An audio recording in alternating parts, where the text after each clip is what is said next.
Yo, what up, what up, what up, what up, what up? Y'all ready? Yo, what's up, man? Us again, man. Me and you, the world, from upstate to you.com. You know what I'm saying? Let's talk about it. You know what I'm saying? Let's talk about it as a show that I'm generating from me to the public. You know what I'm saying? Me and my Facebook friends, me and my YouTube friends, me and my Twitch friends, me and everybody. You know what I'm saying? This show is dedicated from me to you.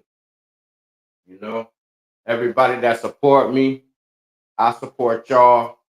When I come through, you know it's all about y'all. When you in the comments, you could get with us. You could be live with us. Um, Today I'm gonna have my man come through. My man Mike Well, good dude, good friend of mine. You know what I'm saying? Powerful brother. You know what I'm saying? So I'm gonna get this going. So as y'all come in, just leave a comment. Let me know y'all here, man. You know, let me see where my boy at. You know,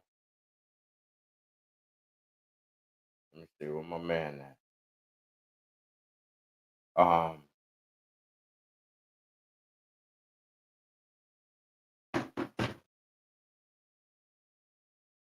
see what's up.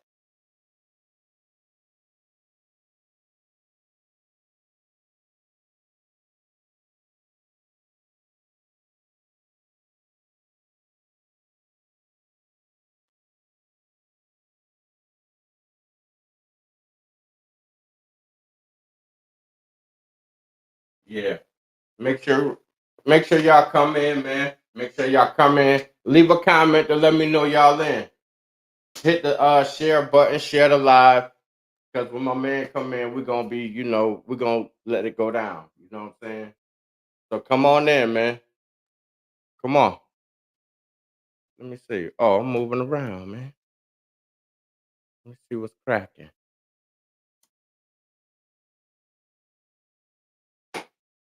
Let's see. You know, if we're in the building, something. Wait for my man to come in. You know, look at that. Look at that.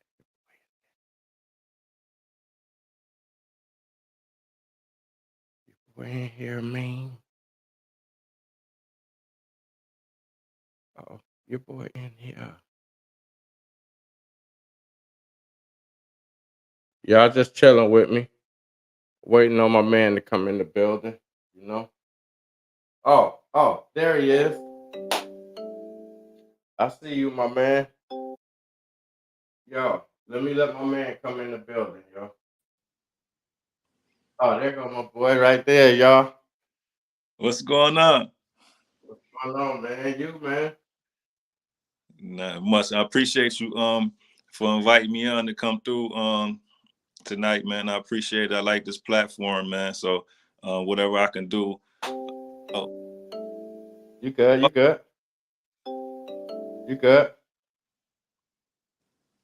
You good? That's just my phone line. People trying to come in. okay, let them come There you on. go. Hey, yo, that's my man. Yo, let me tell y'all something, man. Tonight, I got the best and special guest. You know what I'm saying? I supported this man. This man was doing political things. This man was doing things. I'm so excited till it's funny, yo. My man was doing things for the neighborhoods, the communities. You know what I'm saying? For people that just come home, for the kids in the summertime. He made them feel good about themselves. I seen the results. They were smiling. They got their little awards. They got some school gear money. They got this man, and he did all this out of his own pocket. You know what I'm saying? With a little bit of donation, but most of it was out of his heart and money. You know what I'm saying? And then to make it funny, when I first seen my man again, he was like an adult. Because when he left, I came back. Mm, You know what I'm saying? And right. then when he came home and was doing this thing, I was in the hood. He was walking through, observing the hood. And then I started seeing him on the weekends telling people to get their health together, saying we're gonna do this walk every weekend. And a Right, lot of people was like, yo, oh man, come on, man. You right. chilling, you know what I'm saying? But he always came through and said, yo, let's get it together. We're gonna get this thing together. And one day I said, you know what? I'm gonna support that brother, man. Cause Right. I like what he doing, man. He know I do what I do. That's when I had my YouTube page. And he know what I do. I had a camera. He was doing things and speeches and stuff. I said, yo, I could donate my time and help him. You know what I'm saying? Because he's doing something positive. I could be doing something positive through him. You That's know what I'm saying? So it's like, yo, I met this brother, came through. Everybody's seen in the circle that we all from the same upbringing and everything. And it was like, yo, I had his back. But I'm gonna let my man introduce himself from when you came home, what you was trying to do with the walking experience every weekend. Oh yeah. So when I first came home, one of my mindsets was because we come from the same neighborhood, man. So I always call our neighborhood a legendary neighborhood, a notorious neighborhood. And coming Right, coming right, there is only really like a couple things you can do. You can hustle, you can play some sports, but right, right. that's about on the only options you got. So got involved in the streets and wind up going to prison. So the whole time I was in prison, I'm thinking like, damn, man, I want to do something different. I want something better for my life than what I had. And one of the things that I wanted to do, I wanted to give back to my neighborhood too. So I felt Okay. like as a teenager, from the age of like 15 to 21, I felt like I had took so much from the neighborhood, man. You know what I'm saying? So I said, Right. only right for you to give back. A lot of us don't give back. So one of the first things that I started doing in the neighborhood, I believe it was like 2015 or 2016, I came up with this concept of we run the hood, and it's really to get a group of us together.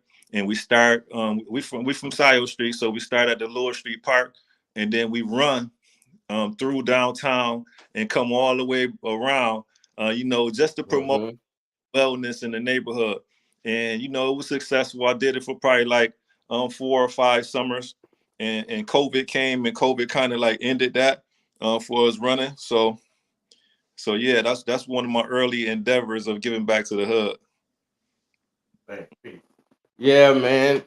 And it was like you was doing the I'm trying to think how to say it. When the people come back home, when they come out of jail and you was helping them out, you know what I'm saying? What you called it? What, the Reentry and Community Development Center? Right, right, right. Yeah. We could just go right into that, man. You know what I'm saying? We gonna go because we gotta have time to chop it up. So we just go. We're gonna let them know who you is. Let them know first. Let them know what the reentry center does. Right. So the Reentry and Community Development Center, when I came home from prison, it was 2008. So it was hard for me to kind of like find resources. I knew I wanted to do something different, but I had been gone for 6 years, so I ain't really know what all resources was out there, what was really going on. So it wasn't too many agencies that can help me navigate that process of returning back home. So I went to school. I started at Monroe Community College, got my associate's degree.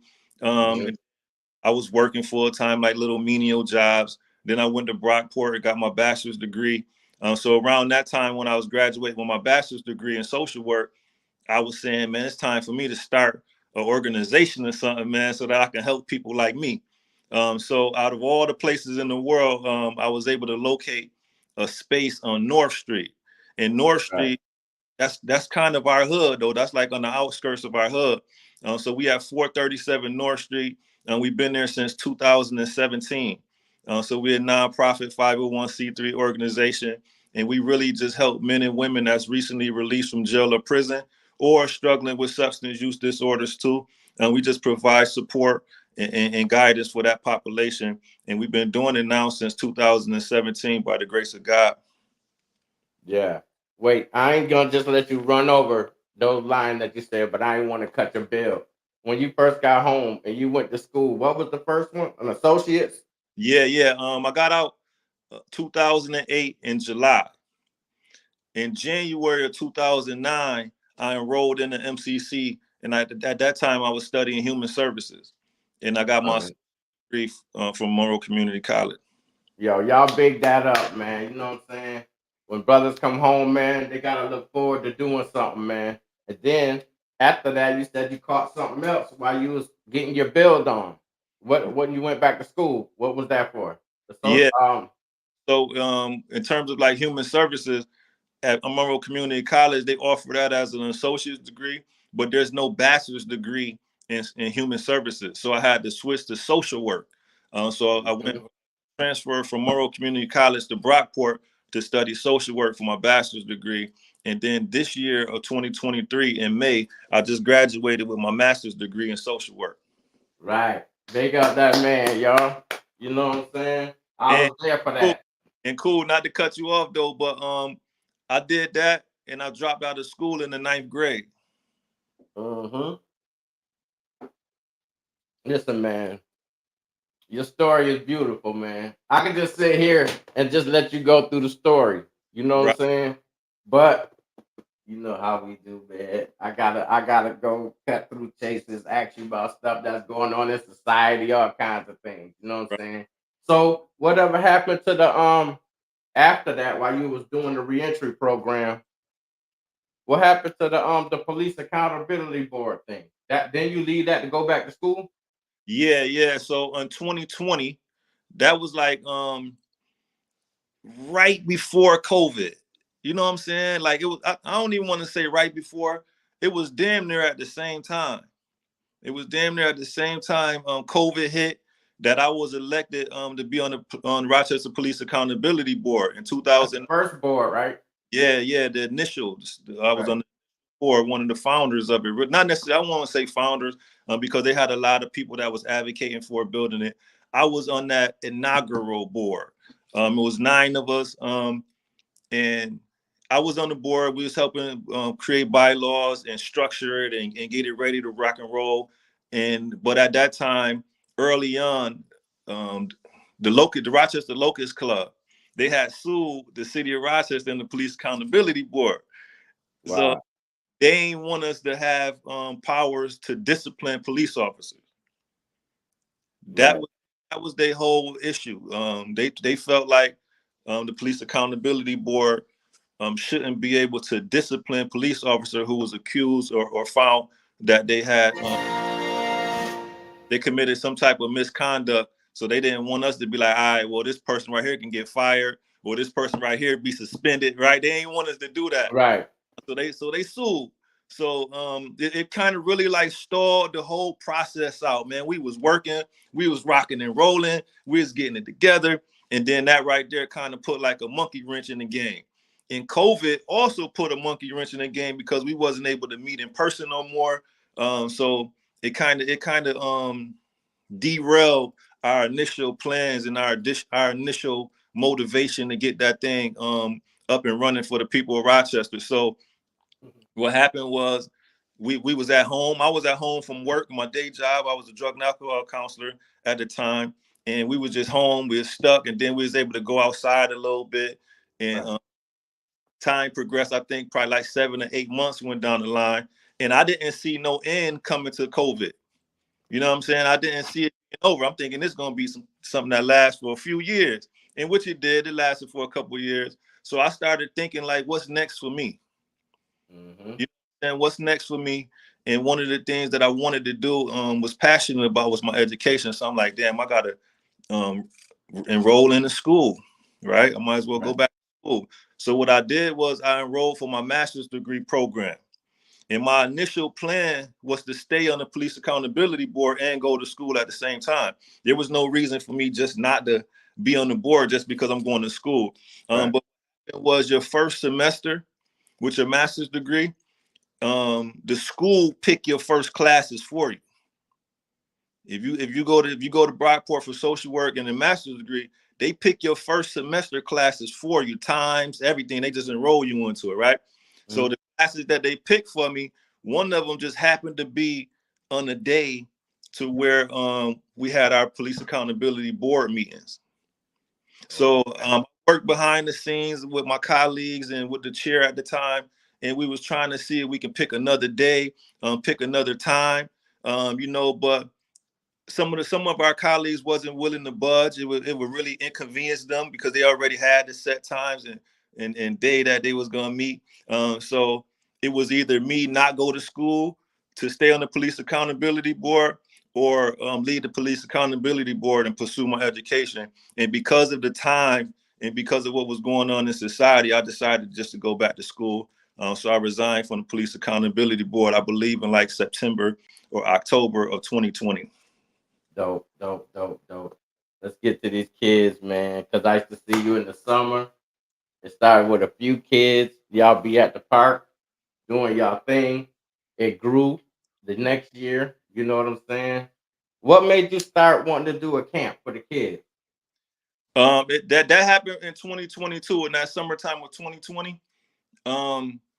It was a lot of violence, man.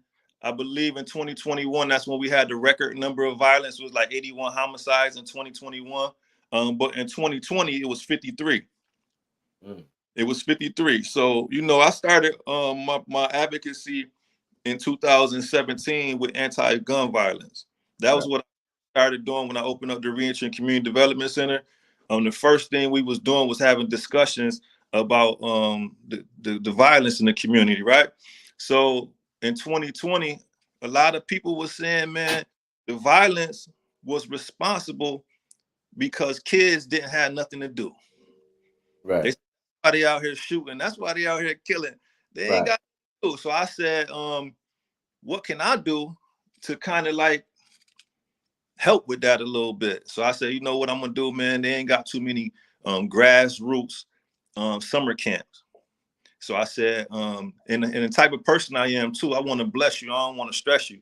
So make sure that if you come to my summer camp, we're gonna bless you at the summer camp too.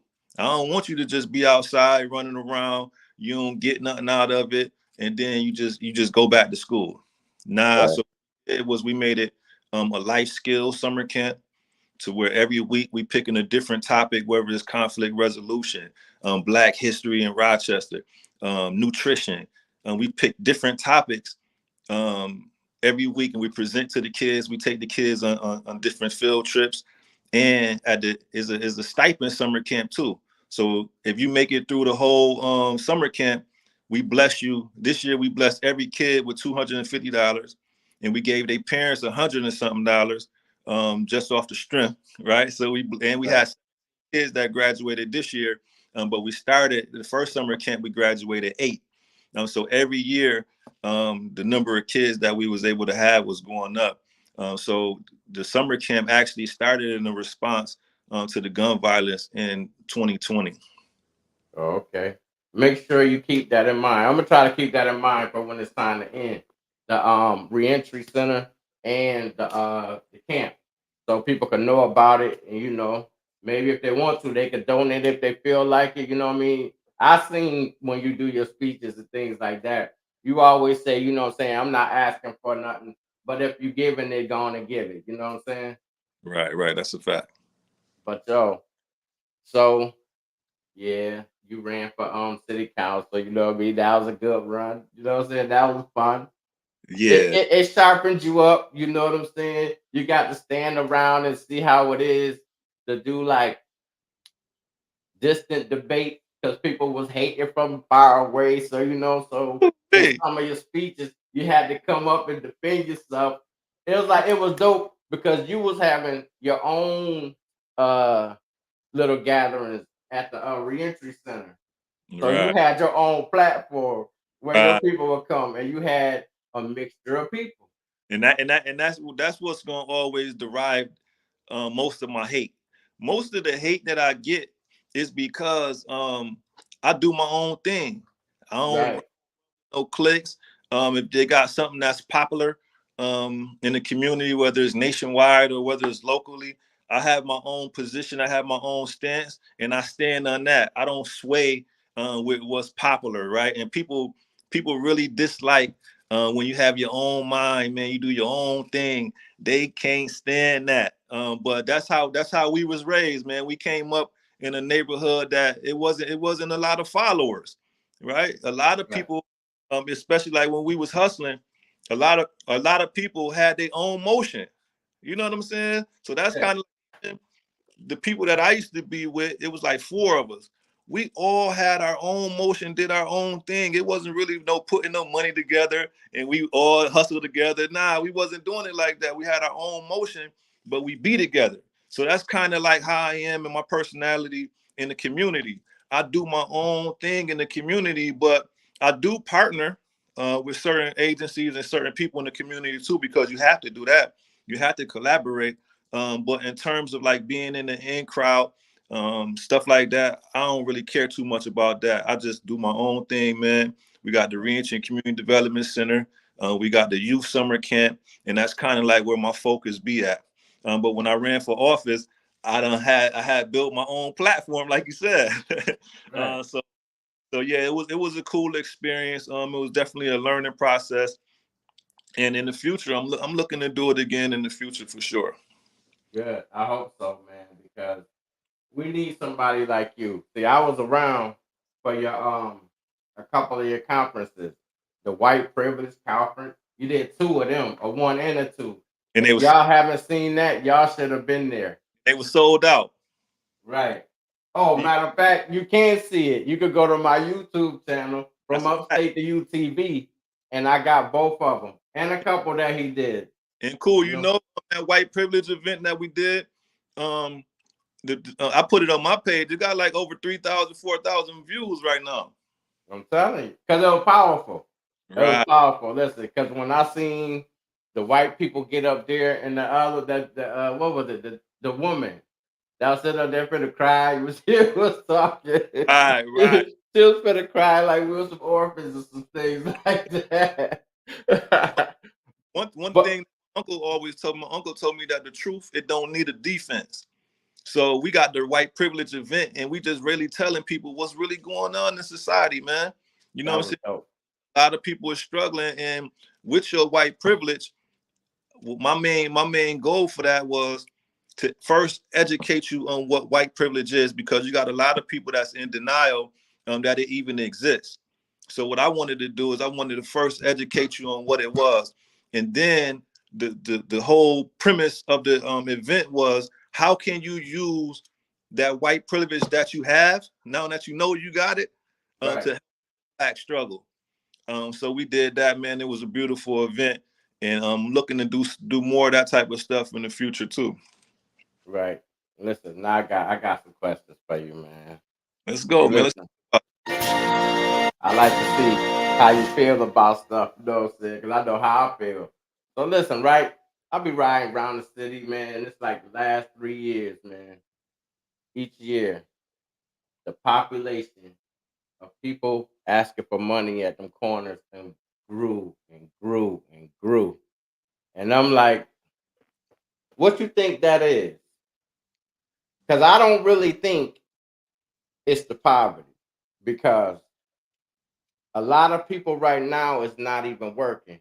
And I feel like if you could stand up there for 8 hours, you could stand at a job. You know what I'm saying? So I don't really think it's the point of the poverty. You know what I'm saying? I feel like if you get some of them people, I'm not saying the people that's faking, because I could get into that part too. Because I think half of them is working for somebody. mm. I seen this one dude, the same car, come up to that same corner, and I seen him at another corner. He was like the pimp, and then he'd come up there and he'd talk to one of them on the side. You know what I'm saying? And then the same dude, and then they'd go back out there and be begging for the change. So Right. one day I seen one of them. You know what I'm saying? And I was like, "Yo, why this dude on your corner?" I was just joking with him. He was like, it was his shift. Oh, so he's like, oh no, that's my man. He good. You know what I'm saying? So Because personally, if I'm out there and I done got this corner popping, because sometimes they get a new spot and be there. Right. If I done got this corner popping, ain't nobody new finna stand here. You gotta go, you know what I'm saying? You Right. better go to that corner up there where everybody done got the old corner, but I'm down here. You know what I'm saying? Because these people starting to see me and feeding me. So it's like that's where I see a few of them that I see the hustle. I even thought about it 2 years ago. Look at the math on this, right? Let me get 9 people, 9 corners, everybody out there, 8 hours. It's a lot of money. And everybody come to one spot and we split it. Right. Oh man, you trying to come up with a master plan. It's a lot of money, man. All right, let me answer what I think. I, Okay, so what do you think it what is it what you think it's about? I want to say that definitely you have some people, probably in my opinion, I would say a small percentage of people that use it as that type of hustle. That what Right. you saying. I'm saying we out here, we just gonna see if we get some money, man. You know what I'm saying? Then we gonna leave and go put the money in the bank and pay some bills with it. You probably got a very small percentage of people that do it like that. I think that the majority of the people that's doing it, man, is because of drug addiction. I think a lot of Ah, yeah. you got people right now, man. I think one of the things I just did a video about this recently. I just did a video about the prevalence of drug addiction in our community now. If you go down like Joseph Avenue, Hudson, Clinton, you know that's our side of town. That's the Northeast. You're gonna start to see a lot of more white folks, man, than we ever seen in the history of Rochester, man, on them streets in our time. You know that, Right. Even the hustle time. yeah, you know those areas. It used to be inhabited by white folks before we came, and then they left, and then we came in those areas. But Hudson Avenue, North Street, where we from, all those Scio Street was Italians. Um, it used to be all white folks, and then with white flight they left, and then we got it. We got the Right. hoods 70 in the 80s. By the time the 80s came, it was our hoods. But now, when you go through these neighborhoods, man, Joseph, Hudson, and Clinton, they back. Mm-hmm. They back. I go down Clinton every morning, and by 7:30, 8 o'clock, Clinton be popping. It be people outside walking 8 o'clock in the morning. So in terms of the panhandling, man, I think it's largely fueled by the opioid epidemic, man. And that's like a quick hustle. Like, I'm not sure if you're familiar with like the overpass or the underpass Mm-hmm. on Hudson Avenue by the Walmart. Man, we got people that's living up there right now. So what they do is in the daytime, why not go stand at the corner and see if I can get a couple dollars? You know what I'm saying? And the only thing that'll drive most people to that level of hustling, if you will, it's gonna be addiction, man. You know what I'm saying? And then that addiction, it probably helped them get into poverty, right? So Right. it do have something to do with poverty. They ain't got no job. You know what I'm saying? If they had a job, they probably wouldn't choose to do that still. But my personal opinion is that, man, it's drug addiction, man. Yeah. It's all of the above at the same time. You know what I'm saying? But yo, you heard about the dollar falling? The What who? happened was BRICS. BRICS. It's alignment of countries Mm-hmm. that started their own currency, Oh, and okay, it's okay. backed by gold. And what happened was a lot of these countries was important to the US, and our dollar fell to minus 24. Wow, I ain't hear about that story yet. Yeah. To say that, that's why you're hearing about a lot of wars. So you Right. won't know that our country is turning into a third world country right in your face. Wow. It's a camouflage. Wow. Look at it. We spent 800 to 100 billion in Ukraine funding this war, right? How much of that war you seen on TV? They showed a few clips. They showed a few clips of the war in Ukraine. We still paying though. How much of that war you seen on there compared to what you see now? Yeah, you ain't see too much of it. So where's that money at, man? 100 billion? They just blessing them, man. They dropping that money off, And now they finna fund Israel. Yeah. See, the thing is, Tupac said. Yeah, they got money for wars but can't feed the poor. But what they doing is on purpose. They employing the country from the inside out. Mm. You know, they let in, I looked it up today, from 2020 to right now, we got almost 1,400 illegal aliens in. No, 17 million. So how you feel about that? Listen, how you feel about plan? I don't want to say illegal aliens, but I'm gonna say it. They scared to say it. I'm gonna say it. That's what they are. Man. If you cross a border, you in there illegally. But you're an alien to the country. Alien too? You're an alien to the country. Damn. Yeah. you just ain't come from outer space. So would the Native Americans call the white man the aliens too? Yeah. Of course. Okay. But the thing is, no, they're called them robbers. Oh, okay. Conquerors. They're probably you know what I'm saying? Infiltrators. There's a whole bunch of names they're called them. No, but how you feel about that? Do you feel like people should just be able to come to the United States freely? Like no. just have their family? No. Get it. No. I'm gonna say it 1,000 times. No. Do you think it should be a path to being able to be a United States citizen? Like you gotta apply for it and then you know what I'm saying, you come over like that? Yeah, that's how you're supposed to do it. Let me tell you what happened. The bad thing about it is they letting everybody in but black people. Because remember when it was getting heavy at the border, I think it was a year or two ago. 2 years ago, when they was first running in. The Haitians got over there. They said they put a plane over there, took 2,500 of them back. Wow. Get these niggas up out of here. Wow. Yeah, they got them and took them back. And when they heard that some of the Africans was coming through by way of Mexico, that's when they went and started like sifting them out. But you had Argentinians in, you had people from other countries, from all kind of countries. Right now, I heard on the news that 5 of the largest United States cities, their mayors is asking to meet with the president.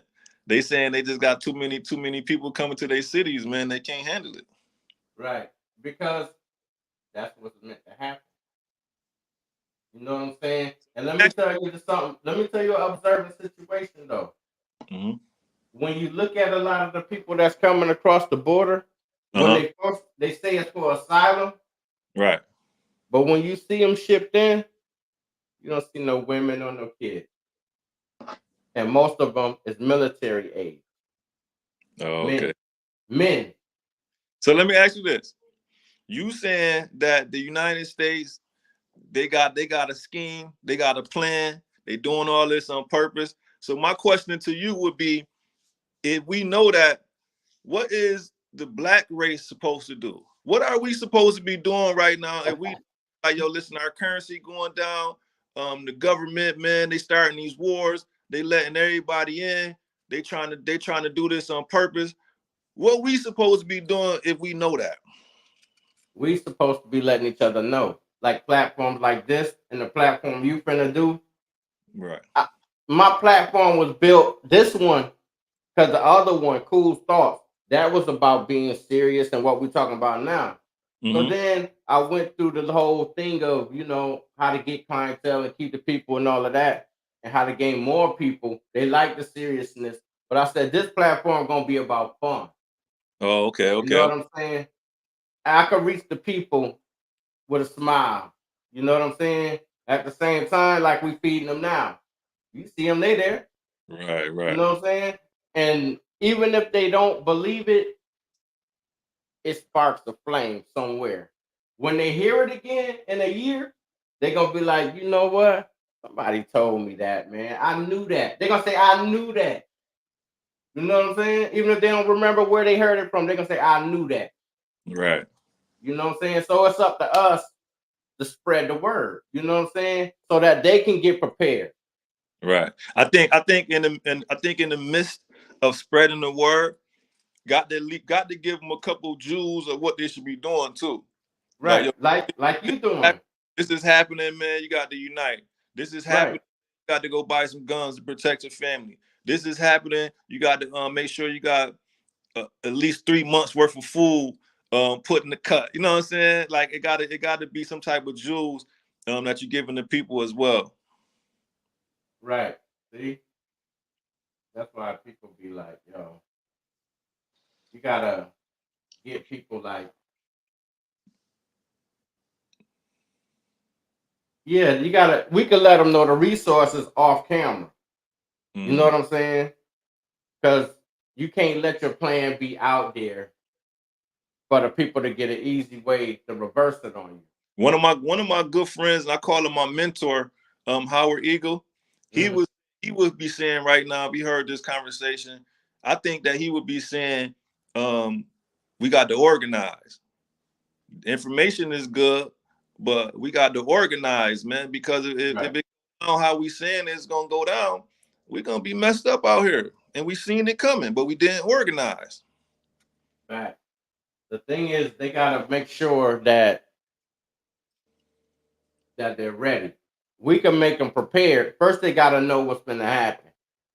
You know what I'm saying? Then they'll be able to be prepared. Like I'll tell you a little something what to do right now. You know what I'm saying? What you can do now is if you eat meat, start stocking your deep freezer. You know what I'm saying? Because it's gonna be a blackout. Like you said, right now, they just throwing gun licenses out to anybody. Not anybody, but they moving them. Go get legal. Get your firearm. If you can't get legal, shotguns is for sale at Walmart and everywhere else. You And can get one of those. they be lined up around the corner buying them too. That because they know. So get you one of them because you're gonna have to be able to prepare to protect yourself or your family or your house. Because me, I knew it a couple years ago when they started doing the Purge movies. That was the sign. Oh, you thought they was giving out hints? That was the hint. They show you what's gonna happen. And then they before that, it was the zombie area. Oh, okay. Remember all the zombie movies?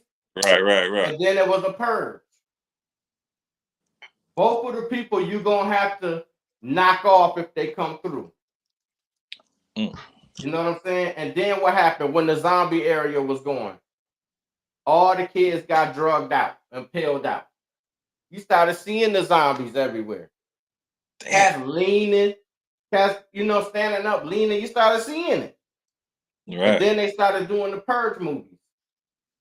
Look what's going on. Look at people standing outside starving at every corner now. It's going to happen.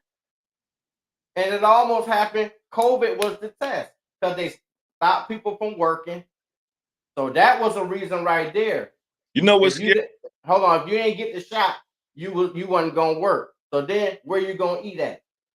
It was gonna turn into a survival, snatch and take. And if you ain't ready, that's when the purge was gonna start. But they had people that was luckily owned companies that was under 100 people that said it was a choice. You don't have to get your employees vaccinated if y'all had under 100 employees. That's what saved a lot of people because I'd have got on survival mode, my man. And it would have been a snatch and take type of thing going on outside, man. You wouldn't have got you some food, huh? This is gonna be a survival thing going on, man. Then remember, all the grocery store racks got empty. There wasn't no toilet tissue. There wasn't no food. There wasn't no this and that. What you gonna do? You gonna start going next door to the peaceful people. Right. That's what I be saying, man. I think our people need to organize because if it do go down like that, and we're gonna be in a messed up position, man. Once our food that we got in the house run out, we ain't got no farms and Right. where we can feed our own people for a little while. So I think that right now, man, the best thing to do is kind of like get organized while we can. You know what I'm saying? Right. That's right. That's what we're gonna have to do. We're gonna have to get together because you're Read gonna that need a team. just came through. Huh? Read that comment that just came through. I think that's a good comment. It say we need to join, band together and build our own schools, banks, communities from state to state. That's a fact. Right. You know what I'm saying? And it's like, because that's what's gonna have to happen. Because if you ain't got no team, it's gonna be crazy for you. Because that's what all the other races is gonna do. That's a They gonna fact. call everybody in their family, the nephews and uncles and everybody. You're gonna see all of them. It's gonna be like 19 houses in a whole. Oh, remember when it happened? I forgot. I think it was Philly. And a black dude or some dude came down some way, and it was a Puerto Rican neighborhood, and they was finna let him have it. I'm talking about they came out of stores. I forgot that incident. It's like, listen, when it gets bad, it's going down. If you ain't got no team, it's gonna be crazy, man. Ask you this. You remember you just made a statement. You said that I got in survival mode. I was ready. It was gonna be a grab and take. Let me ask you this, man. I want you to answer it honestly. When you was in that grab and take mode, be honest now. I ain't get there. I I, ain't get there. I I know said, yeah. close though. I Yeah. want you to answer this and be honest. Do you think that if the majority of us had to get in that survival mode because something happened in the United States and we just had to get in that space, you think we going to grab and take first from next door from people that look like us? Or you think it's gonna be a group of us that be like, man, we got to go to the suburbs, man. We got to do that first. You What you gotta you gotta devise a plan. but I'm saying, what do you think the average plan gonna be? We going next door or we going to the suburbs? Be honest. Me, I gotta have a plan. Because Nah, if nah. I got a team, I got a plan. My question is, do you think the majority of us going next door to take first? You know that's how it's gonna go down. So we got to be working Yeah. at that. We cannot. The last thing that we want to do, man, in that time is victimize our own people. And right now, with the violence, man, that's going on in the city, that's what we doing right now. Is because the money that they have poured into our communities, man, Right. in 2021 and 2022 is gone, right? Right. So now, man, we kind of like back to a space to where we struggling and we victimizing ourselves in this space. Right. Every day you turn on the news, man, we victimizing ourselves, man. So I think we just got to organize, man, and then like it's like somebody said, man, build banks, build grocery stores, build schools, um, have land, create our own food, and start to love each other, man. Because if something go down right now, we already in that space to where we victimizing our own. That ain't gonna do nothing but be 10 times as worse. Yeah. But you gotta have a plan, man. I didn't really want to say the plan, but the first thing you gotta do, if I ever moved on something, if we had to move on something, we gotta go to take the weapon spot first. We got to take the weapons first. Yeah. Because if we ain't got nothing to protect the women and children, it's you just a whole bunch of targets and stupid people. You gotta go to the weapon spot. We don't own the weapon spot. Right. So we got to get the people that's gonna be the real people that's willing to go get it. And yo, listen, plan A, plan B, weapon, food, and then Why we can't do something now to where we identifying in our communities, we identifying people that we believe that will be responsible gun owners and making sure that they got licenses and they can get guns now. you can get it yourself. I can't get it. You're crazy. You I can get it yourself, crazy. man. No, but what I'm saying in terms of organizing, why Yeah, why wait for something to happen to where we got to all group up and then go rob a gun store? why we can't already have a channel in our communities to where responsible people, man, that's doing the right thing, we can help them get their gun permits and they can have guns before anything happens. You ever heard of the African American Gun Club? Yeah, they out of Atlanta. No, they're here. In Rochester? Yeah. Oh, no, I ain't heard of them. I talk to them all the time. They come by the barbershop. They train. Oh, yeah. That's something that we got to expand. We got to help them out then. They even got a Facebook page. If y'all see it, go to the African American Gun Club. It's a page. Yeah, I'm gonna So, check. there you go. You know what I'm saying? You got some people right now that Yo, you come. got to shout the OG out right now. What up, P Dope? P Dope, That's what up? our man. Yo, Sayoo City for life. But yeah, that's another thing too. Cool, real quick, man. Growing up and being at my age now, man, I just be proud to see people that come from my neighborhood, man, and they still doing good things. We talk about us and our progress. It's so many more people that come from where we come from, right. and they doing good out here, man. Not in any chance I get, I try to support them. I big them up. You know what I'm saying? Because I know where we come from. So if you at our age now and you doing anything other than what we used to do when we was teenagers, I try to support that because I know that's what the kids like me that's coming up, they're gonna be seeing that. When I was coming up, I just seen all of the hustlers from our neighborhood. That's And what we saw, yeah. They're the ones that caught my attention. But it's so many of us, man, that come from the neighborhood that's doing good. And I just want to be able to big them up too, because I like that type of stuff. Right. Shout out to Kurt, man. Because Yeah. he got his own company. He just got his own company, the Monroe, the Masonry. Yeah, And then he was doing a class like a week ago. For He was sure. asking for people online, did they want to come to a class he was having? Like he's training more people. For You sure. know what I'm saying? Shout out to Kurt, man. That's our guy, man. You know what I'm Yeah. saying? He got his own company. I think that's legendary. Yeah. And he Yeah. nice too. Yeah. You know what I'm saying? It's a few more, but I can't jump off the head with a few. But I know, Kurt close to me, so I see what he do, Right. That's Okay, check this out. Let me see, man. Ooh, man, so many things going on, man. Especially, we ran right by that. Okay. Okay. So, like I was saying, what I felt about what's going on in the news is that most of it is a camouflage for what's really happening within the U.S.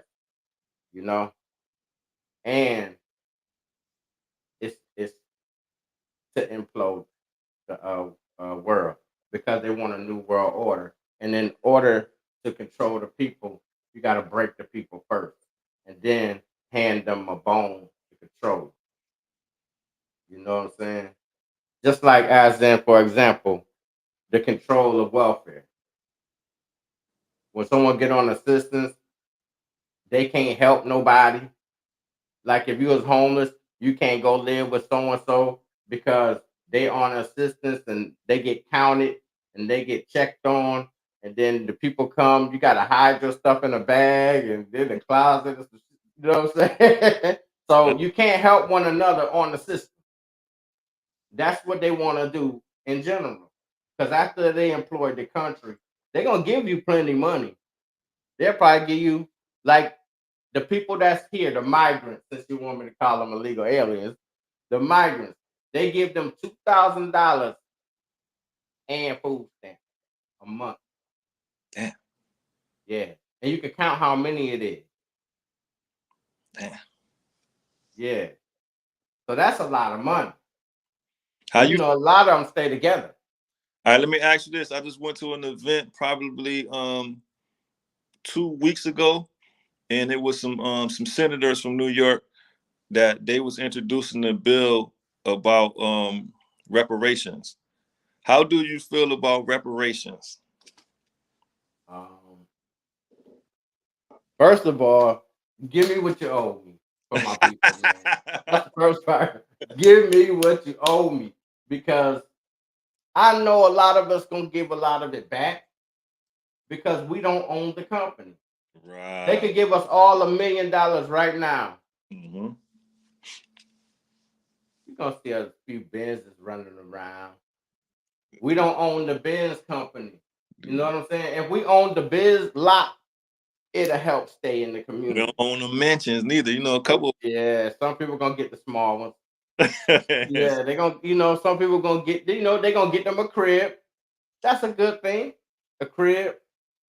But we gotta teach them what to do with the rest of it. You know what I'm saying? We gotta teach them how to invest. You know, I'm sure it's some black tech companies on the stock market. You know what I'm saying? I'm sure it's a black person that own an amusement park. It don't have to be one Disney. Right. You know what I'm saying? It could be a Lewis Street. You know what I'm saying? It could be anything. What we need to do is start investing in what we always wanted. You could make a bread company. The hard part is getting the label. I used to work for a printing company. I know what's important to all brands, the printing. You know what I'm saying? So if I get the printing company, I could do that. I could own a printing company. I could take my millions or whatever and get a printing company. Now I'm printing your labels or whatever you make a juice. I could print your local bread packs. I could do all the printing, and the money gonna still circulate with us. Right. So my thing is, why can't we organize to start that process now, to where we identifying and spending money in our own communities and with our own people now? We need goods. But what I'm saying, start with the goods that we got now. Like what? We got people that own corn. We got Like what? I know an organization, not necessarily the organization, but it's like a store that where they make their own toilet paper. We can identify. Well, we gotta spread the word. That's what I'm saying. We got to identify people that do have goods like that. We have people that's black folks that sell insurance. We have black folks that own properties that has all types of businesses. We just got to identify them. And the ones that got there's a lot of people that got the same businesses too. So what we have to do is we have to figure out a way of how we can encourage our peoples, man, to start starting businesses in our communities, man, that's different and that we need. Because you go to white communities, man, they got dog grooming, they got yoga, they got you can buy exercise medicine. They got antique stores. You can go get antique lamps, and you know what I'm saying. But when we come to our communities, it's like a certain amount of businesses that's the same. We got a lot of clothing stores. Right now, I'm gonna tell you one of the things too that's probably gonna hurt us a little bit in the long run is everybody want to have smoke shops. I seen right now, I'm gonna tell you an example of how it's gonna hurt us. Bank of America, they just was on Portland and Norton. They was there for years. You know, in the little plaza, they had the Bank of America right there on Portland and Norton. Now it's a smoke shop. It ain't a bank no more. It's a damn smoke shop. You know what I'm saying? Right. So stuff like that is gonna wind up hurting us, man. But we have to figure out, we have to be organized to be able to devise a plan to guard against that and encourage our younger brothers and sisters that want to be entrepreneurs. How do you start up businesses that we need and businesses that's going to be different from what's already out there? Because in business and economics, man, one of the things that they tell you to do, man, is look at the environment and see what's your competition going to look like. Right now, start a smoke shop, it's already 50 of them in Rochester. You know what I'm saying? So how can you start another business to where you only gonna have one or two other people that's doing what you do? Right? That's how you're gonna be the most successful. But right now, I think that we dropping the ball on that. We got too many of the same businesses running wild. Right. So you know the person that got the toilet paper thing? Yeah, for sure. Honey Bee, not Honey Bee. It's Honey something. I got to figure it. Her husband, he actually come from Scioto Street too. So yeah, I got the information for sure. Right. Listen, we could get on that and make sure we get there. We can support them. See, because if I don't know what's out here. You know what I mean? Like most of the people, we don't know. We ain't gotta go get no top tissue. We can go get some of this then. Right, for the low too. It's like you knew where a tissue stash was if it was all off the shelf. Right. And You they know? tell support them. I make sure I get me a roll. They got the big thing and they sell them like in 24 packs. I make Oh, sure I get okay. toilet paper from them. Yeah. Put us on. You know what I'm saying? Leave us the information, you know? For sure. So what else we gonna get? One thing we could do is make sure all the kids be interested back into a physical trade. Mm. Because once the funding and stuff ran out for that, a lot of us was gone out every industry. But be honest though, if I'm a plumber, you still gonna go spend your money with the white man. You gonna go get come in there, man, take your toilet stool off, man, and fix your toilet stool. You gonna think the white man can do it better than me, man. Be honest, man. Nah, let me tell you the difference. If you got your business with an insurance, and this is what we gotta have class about our businesses, man. Even from a barbershop to the tissue paper to the if it's messed up, come right back and fix it. Mm. I know people got auto shops, all that, but then that's what messes up us as a people. We go there, we like, yo, all right, boom, put my brakes on. All right, thank you. We leave. Next day, they chirping or doing some loose shit. Your wheels shaking. You go back. This person talking about they gotta explain to you that they ain't do it and all this other stuff. And it's like, come on, man, listen. I took my car to this white dude. I don't argue. Nah, man, them white folks, man, they mess your stuff up too, man. No, I'm talking about when they come to repairing what they did wrong.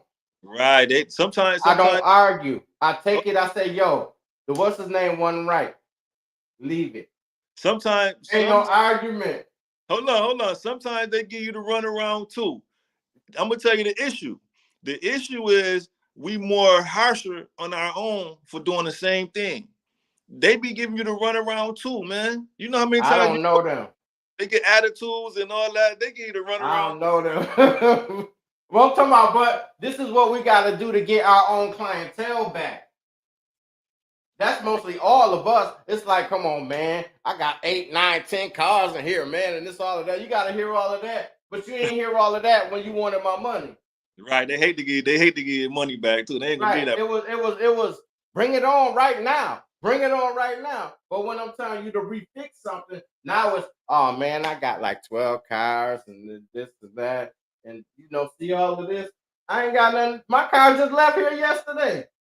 It gonna take you 10 seconds to tighten some bolts and boom, get me back out of there. Right. That be the problem with us. And I think too, man, that's just it goes. There ain't no insurance on their job. Right. Because if they have insurance on it, it's nothing to get some more, whatever, because it's covered. Right. I just think that sometimes, man, we just behave a lot of the times because we just don't know, and I think that what we have to do is start educating our own. If you're gonna have a business, you gotta also have like some training of professionality, and we got to have some type of that type of education too. But those are small things, man, to where what happens is, like, say for example, you go spend your money at a black-owned business, right? You go spend money at a black-owned business. If they make one mistake, man, we going on Facebook, we telling our family don't never mess with them again. You know what I'm saying? But the white folks can do the same thing, and then we keep spending our money with the white folks. We got to figure out how we can be more competitive. Just say it right there. We gotta stop doing that. We gotta stop doing that to our own. Cause I'll give you a second chance, maybe a third. They'll call me a fool. But if I came to you and you ran it back, peace, Wiz. If I came to you and you ran it back and was like, yo, I got you, cool. Can you come back at like 3:30 or something like that? It's all in the communication. Right. You know what I'm saying? You come back at 3:30, I got you. Boom, I come back at 3:30. Boom, you getting it up on the lift, you doing what you're gonna do, and you could tell me, yo, I ain't gonna be able to finish it today. I gotta get this thing tomorrow at the store about to close. I can understand if it's communication. Right. You know what I'm saying? We gotta know how to communicate with each other, man. We can't just treat each other any kind of way because we know each other. But what I would argue too, though, is that it's some of us that do handle our business like that. Oh yeah, I ain't saying that, but I know it's a few, very few. It's a few. That's why they businesses are striving. Like I ain't gonna shoot nobody under the bus. You got food places around here that serve dinners. Establishment.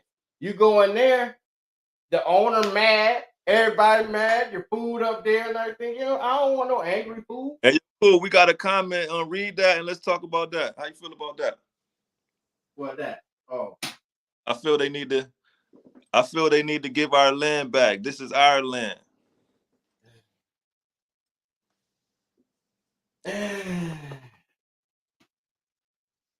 it'll have to be taken. It'll have to be physically taken. Because once the people took it, they're not giving it back. Let me ask you this. Be honest. And it's going to be controversial, man. I'm always honest, man. Probably going to kick me off your show. I'm with you, man. Be honest. Right now. They're going to kick me off. They probably kick me off. Show, man. I hope we got some listeners because I want to see their thoughts too. Be honest, man. Yeah. Right now. You know, you got the whole America, right? Mm-hmm. Who do you think have a better chance for the United States government giving them some territory that they can call their own land? The black race in America or the LGBTQ community? Who got a better chance of getting their own land right now without having to take it, without having to fight for it? I say a better chance. Who you think gonna have the better chance, man, to get their own land? I say the LGBTQ, the alphabet people. I say the alphabet people because a lot of the alphabet people run the country. Well, run the industry. They ran the country before. I ain't gonna get into that because there's some transformers that was in the higher office. But they say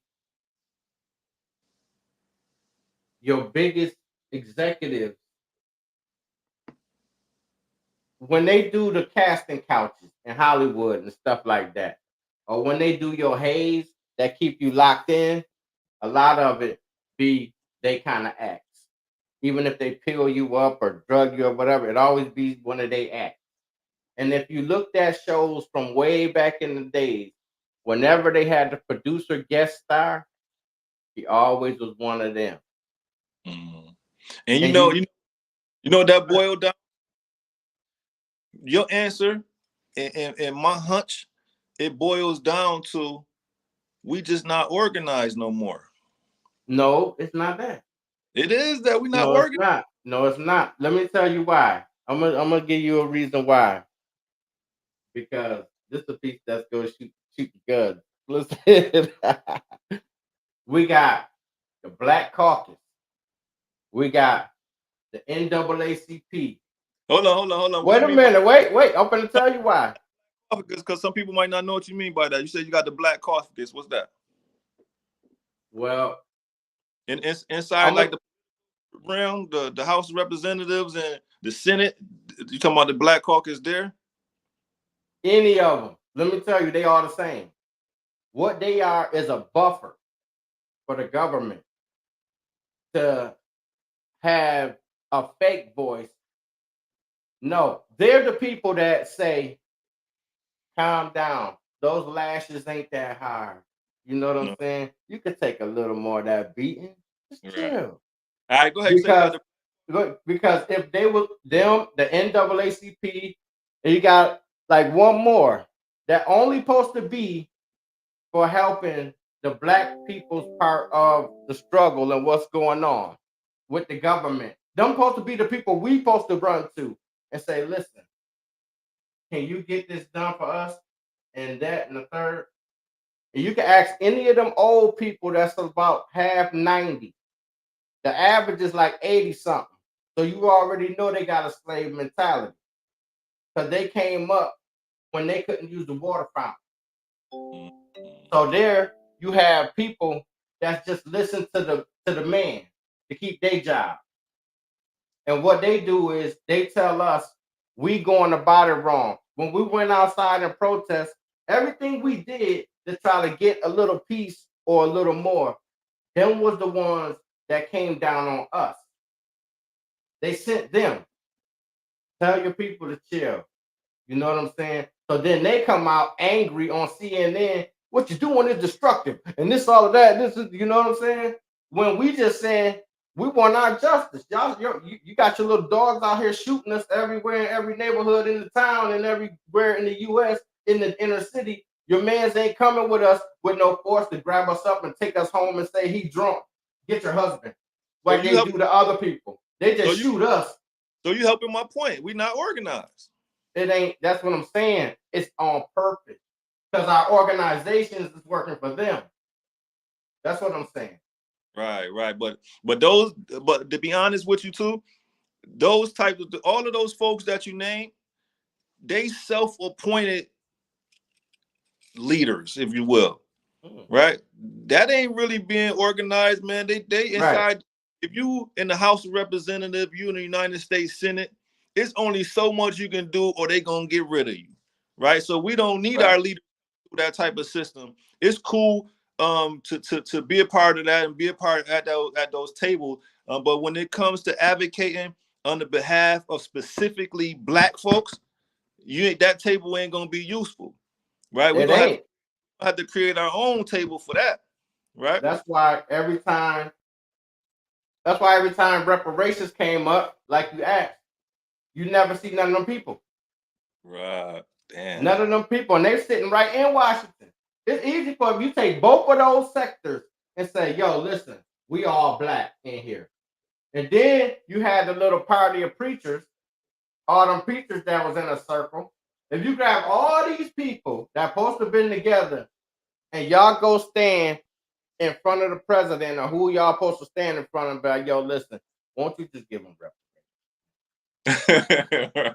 Because we ain't gonna be able to vote for you. What is it, like 21 of us that do the vote with y'all, and it's like some other people that influence everybody. That's what the other people do. They influence the NAACP. They supposed to be our influencers. So we influence the Black vote, and we over here we help vote in your new thing because y'all need our last little number if it's balanced. They got the power. But the thing is, they so old and good old boyish that when you see them, they always just sitting there looking old. And when they say something, it's a pull your boots up, pull your boots up by the strap. That's why you ain't going nowhere. Just because I got here, I went to 8 colleges and this, all of that. I used to walk through the field. I couldn't drink no water out the white things and all this. They say they pulled themselves up by the bootstrap. But the thing is, they was chosen because of their attitude toward Black people. Just like the Black people you see in office now. Every one of them is a Black white person. What, locally? No, I'm talking about out there. Okay. Every one of them is a Black white person. All right, so the local people, I don't even really know. Before we wrap it up, what you think about the local politicians that we got? I can tell you. I wish Lovely was still here. I'll tell you that one that I trusted, because I'm gonna tell you why I trusted her. Because when Lovely was around, the first thing about trust is she trusted us. I could see her anywhere, everywhere, no security. Just like a normal person. Right with you, right next to you. Not when she's not just there, she's next to you. She's somewhere dancing, having a good time. She trusted her people. Right. You know what I'm saying? That's the one thing that's a quality. You see Malik like that? Nah, yo. I seen his Floyd. He was already a Black white dude. And I had a debate with my man when I told him, but when he was first starting, I told him I pulled up all his last jobs, and I told my man every job from the bank to the kids thing to everything went down on a financial tip when he was the head. So let me tell you. He's terrible with money. Let me tell you something about Malik. When Malik was on the campaign trail, you know, he came to me, right? And we went through Scioto Street, and I was showing them some of the challenges that we had in our neighborhood. I showed them all of the businesses that we used to have: grocery store, laundromat, corner stores. We had all of these things. Now it's just empty lots. Right. Showed them the hundreds of empty lots that we had. That when I was growing up as kids, I remember families was in those houses, man. They just recently knocked down the house I grew up with on Wells Street a couple months ago. So I showed him all of that, and he made a promise that I'm gonna invest in Scioto Street. And it's been 2-3 years, man. After I ain't the heard election, he disappeared. sense, man. Investing in Scioto Street. So I really feel like, man, he lied to me, and he lied to a whole community, Right. just for an election, man. Because what I'm gonna do, they say, man, when you come in this world, man, you just got your word and your manhood. So if you give your word, and he said that on a couple of occasions, it was a couple of occasions to where he said that he was gonna invest in the Scioto Street. A couple of times I heard him say that. So what you supposed to really do is you really supposed to do that. When you get in the office, you supposed to say, man, I done went through this neighborhood, I done went through this community, and I done promised this impoverished community that didn't have no investments. And what I was saying, we ain't had no new investments in 40 years. And the reason why I was able to say that is because my own eyes. When I was growing, since I've been grown, and since I've been a child, a teenager, and a grown man, I have never seen no new construction, no new buildings, no new nothing on Scioto Street. So I'm confident in saying in the last 40 years, there haven't been no new investment. And the man said that I'm going to invest here. So you're supposed to keep your word on that. When you get into the office, you start coming to the Lewis Street Center, meeting with the community, seeing what the community need, seeing if you got the dollars. Man, there was a lot of dollars that just came through the Rochester City and Monroe County. How can we match these dollars up to invest into this community, man? And 2 or 3 years later, right now, if we haven't started developing there, we supposed to have like a blueprint and a whole plan about how we going to be in the near future, how we going to develop on Scioto Street. But he hasn't sparked that conversation. So I always say that I'm gonna get a shirt made that say Malik Evans lied to Scioto. And I'm gonna wear it. I'm gonna wear it every I'm day. It's gonna be my uniform. all summer. Every time I go and I know it's gonna be camera, I'm gonna take a picture. I'm gonna have my. I want everybody to know that was a political move, and you lying to families, man, that voted for you, and we could have kept Lovely, man. I think that was one of the biggest mistakes, and that's my own personal opinion. You know, people got their own. Mine too. Got their own about it, but I really believe we made a mistake. Real fast, I'm gonna let you say it. We made a mistake with Lovely. I'm gonna tell you why. When everything went down with Lovely, and when the police killed Daniel Pruitt, like I said, I told you, I just told you, man, we the worst when it comes to our own people, right? But all of the white folks, man, they kept their jobs. We got rid of everybody that was in our in position. Lovely, the chief, Laurent Singletary, and a couple more, Vince Felder. A couple more people lost their jobs when that happened, right? But Sandra Dorley, she kept her job. She's the district attorney. She could have charged all the police, right? She kept her job, and right now she's running in this election unopposed. It ain't even nobody running against her, right? All of the police officers that literally killed that man, they still in the force right now. But we got rid of all our people. You know what I'm saying? And I think that was a mistake. Right. It's like, man, the thing is, that's why I was telling you, man, you need to rerun, man, because even to the point where You was loyal to all communities. You knew what to do. Even when you went down to the city and asked them for that grant money to put the building at Lewis and Scio that could bring some more bring some more businesses. When you did the business thing, when you went down there and said, "Yo, there's spaces in the community that could hold a business." That space right there at that corner could hold what? A barbershop, a corner store, a couple things. That's a big space. A pharmacy.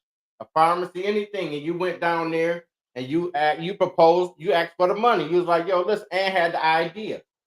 You went around the whole neighborhood, counted all the lots and all the abandoned places, and was like, yo, you on foot. That's why when we was talking before the show and you said, yo, it'll be like what 20, 10, 15 years before you run again. I'm like, nah, man, we need you now, man. Because we need somebody that care, man. And before it's too late. We need somebody that care, man. You know, hard. And like you said, a lot of people don't want to support, but we here. You got your own platform. You got my platform, and my people care. You see, they got, you know what I'm saying? They let you know what's happening around here. Because all of them, you know what I'm saying? They love us, and they gonna tell you the truth. Right. Somebody in the comments, yeah. Lovely wasn't it? You know what I'm saying? They gonna keep it real over here. You know what I'm saying? And I think you was the best candidate. We all stumble, we all make a mistake or two, and it wasn't even a big mistake. They didn't want you in there because you was too real. You was too real. And you was saying the stuff they didn't want to say. You even went on the west side and called niggas out. Like, yo, you've been on the west side. You lived over here for all these years. You were city councilman, and Jefferson still looked the same. You told them, this your side of town. This ain't supposed to look like this. But they vote you in year after year, and this still look the same. Everything happens for a reason, in my opinion, right? The reason why I said that I wouldn't run again soon is because, you know, I'm a social worker, right? So I understand certain dynamics when it comes to people, when it comes to society, and when it comes to politics. Our people, some of our people know who to vote for, but the majority of our people, man, they not in tune with politics like that. Some people, man, they just go and, like they say, with the Democrats say, row A all the way. That means just go straight across, right, over A in that line. So I didn't even know what that meant. when they go door to door, that's what they telling people, like, yo, my name is such and such. I've been already on city council. Vote for me. And matter of fact, vote row A all the way. You know what I'm saying? Oh man. That means don't even look at nobody else. Just go straight across and vote across. And our people vote like that, man. So when I'm coming with a real platform, man, my platform was downtown Rochester. Man, I come from Scio Street. You know how close Scio Street was to downtown back in the days? We stayed downtown. All we had to do was jump over the inner loop, and we downtown. I knew what downtown was when I was up. And then I look at it now, I'm like, oh, hell no. We got to invest in the downtown, get downtown back. We talked about gun violence. I was like one of the main ones that was talking about gun violence. That wasn't even the top priorities of people, even though we was in the middle of record number homicides. And I was the one like, nah, man, we got to do something about this violence, man. And then I was talking about redeveloping our most challenged neighborhoods. There's no way to where you can be on city council. There's no way that you can be the mayor of Rochester and you ride down Joseph Avenue, you ride down Hudson Avenue, you ride down North Clinton, and then that don't become the top priority for you to fix them communities up. How in the hell are you gonna be on city council or gonna be the mayor of Rochester and you ride down Joseph Avenue and don't want to do something about that? How Joseph still look the same as it did in the 60s, man? Come on, man. That's right. Right. They need to do the riot again from back there. But our people continuously vote for the same people over and over and over. They vote for people so much that the only way a person get out is when they retire. Right. They know they gonna win. They just pop out and say, "Hey, listen, remember me? Your family voted for me. Your uncle voted for me." Their whole campaign be just lawn signs, man. They gonna vote for me anyways, man. Right. You don't see nobody. You don't see nothing. I don't know who in the city council right now. Oh, I can name all of them, man. I'm saying I don't know who. I don't see nobody nowhere. But when it's time to redo it, you're gonna start seeing them again. They're gonna flood all these neighborhoods that they ain't give a damn about. They're gonna see them on the radio. They're gonna put their lawn signs all through these communities I just named. Joseph, Hudson, Clinton. Them be the first places that these politicians go put their lawn signs down, in the poorest neighborhoods. Right. Crazy, man. Listen, man. You gotta come back, man. Real soon. Cause I had a few more places I wanted to go. A few more I had thought about. I was like, yeah, let me ask them about this and that. But overtime, so we gave the people a little extra time. Right. So listen, you gotta let the people know about the camp. Let them know your Facebook page and all of that, so then you can put the information about the camp, your Facebook, your Instagram, and all of that, and let them know about the camp and the reentry program. Right. So the reentry program, man, we have 437 North Street. Our phone number is 585-445-8380. If you or anybody you know that just coming home from jail or prison, struggling with substance use disorder, we got support services for you there. Our website is www.rcdc-17.org. Our youth summer camp is going to be started. We're going to be going on year 4. We're going to be taking registrations next year, probably around May or June. It's going to start in July. So just reach out to us. My Facebook is Mike Quell, MIQUEL, MSW Powell, and you can connect with me right there for sure. How about the Instagram?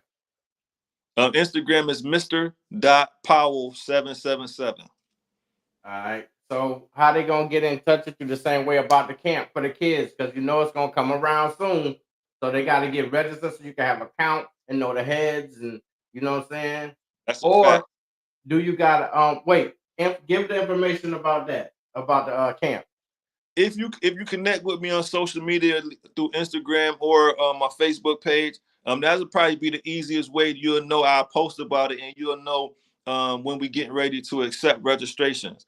But around May, you could just give us a call at the Reentry and Community Development Center, and then just let us know you're interested, and we'll put. Yeah. So make sure y'all stay with us, so you know we can remind y'all around May when it's time to get busy and get them kids in a nice camp where somebody gonna have structure. They're gonna teach them how to diffuse from violence, and you know what I'm saying, talk to each other. It's gonna be nice incentives for the kids. The kids walked away. They had backpacks. They had school money to get a little some kicks. You know what I'm saying? The parent got a little something. You know what I'm saying? It was a nice program, man. You know what I'm saying? It was real dope. And I'm gonna make sure I have my man back. You know what I'm saying? Because he's gonna be like a co-host. Him, my man Stiggs, you know what I'm saying? They always gonna come through. So you know, we always gonna have new people come through, new things, you know. If somebody came, if we would have had it earlier and somebody wanted to come in, I'd have shot him the link. So sometimes he gonna be here when someone else come in. So it'll be 3 of us on the screen or whoever, you know what I'm saying? But that's my guy right there. I hope you run again. I hope my people convince you. Make sure y'all go to his page. Y'all see his name on there. Go to his page and tell that man to run, man. Because when you got somebody that really care, y'all want to pick that man up and throw him on your back, man. Don't let that man get away and sit down and be like, yo, I ain't had no support from the people. We're trying to give y'all all the keys to it. You got somebody. I'm not gonna call him a leader. He wouldn't call himself a leader. We have people that give us suggestions. You know what I'm saying? To help you help yourself. So get it together. We're gonna form a structure, a unit. Make sure if all of y'all who can, that's legal, get your gun permits. Make sure y'all go to the other page. What is it? African American Gun Club. Check them out. Everybody, listen. We're gonna start the unification now. You know what I'm saying? With my man, he put the spark in here. You know what I'm saying? I'm glad you came through, my G. You know. Appreciate you, man. Thank you for having me, man. I'll come back anytime. Just be able to kick it with the people and we can talk about it. No doubt, man. We're gonna get it right. Look forward to his podcast or ours, probably on every Tuesday, because I'm gonna do this every Thursday. So you're gonna probably see me 2 times a week. You're gonna see me a whole bunch of times, you know what I'm saying? So yo, we'll see y'all later. I know people crying, finna get ready for the game or whatever, yo. It's all right, man. Peace, man. All right, appreciate you, man. All right.